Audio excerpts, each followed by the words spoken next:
Thank you, Mr. Chairman. Mr. Secretary, thank you for being here. I want to go back to a statement that you made in response to the chairman's question about how many people we have deported.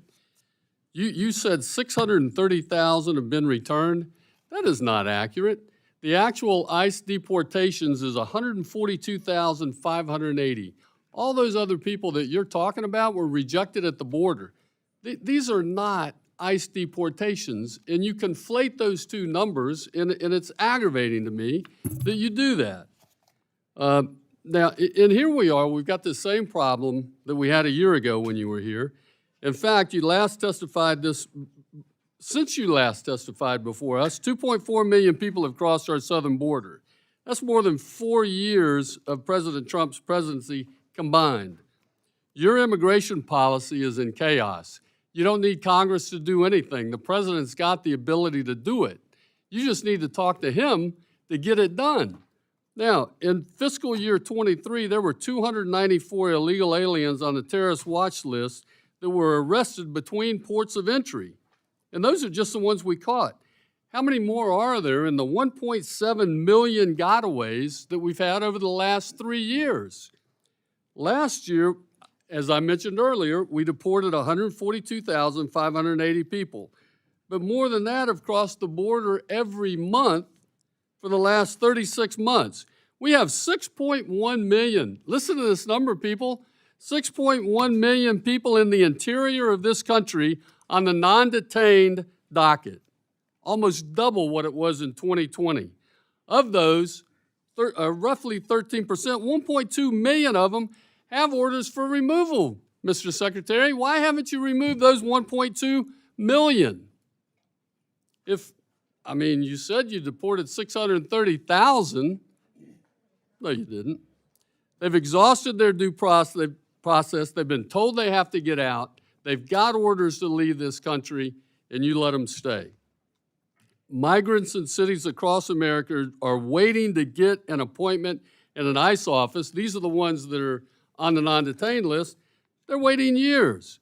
And despite all the evidence of this crisis, at every single turn, this administration has undermined our safety and our security.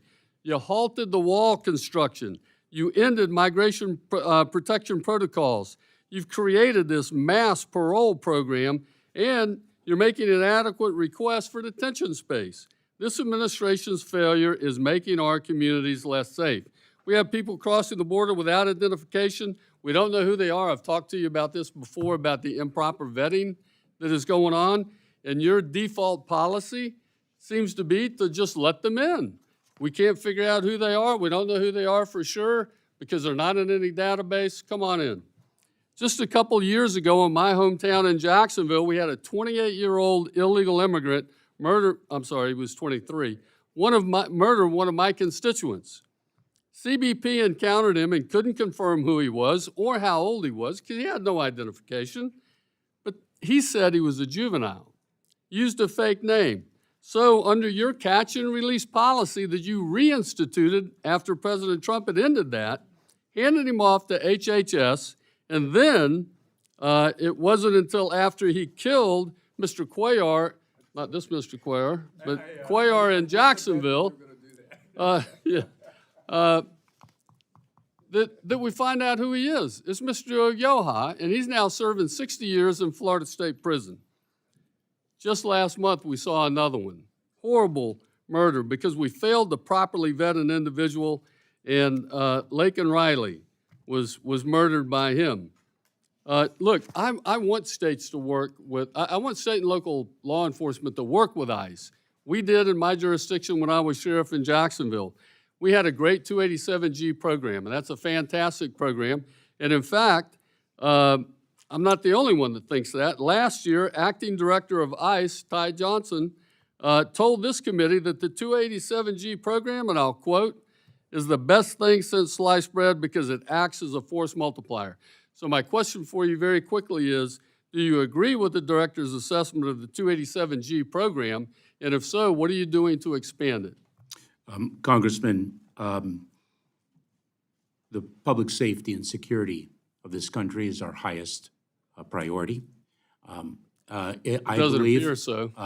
Congressman, if you'll allow me, I believe that when an individual poses a threat to public safety or national security, a local or state jurisdiction should cooperate with Immigration and Customs Enforcement for the swift detention and removal of that individual. So you didn't answer my question. Do you think 287G program is a good program, and will you work with us to expand it? Congressman, I continue to believe that 287G, when executed properly, is a force multiplier for our enforcement efforts. Is that a yes? As I said, when it is executed properly, it is a force multiplier for our enforcement efforts. You can't get a straight answer out of this guy. Look, I see my time is up. Mr. Chairman, I yield back.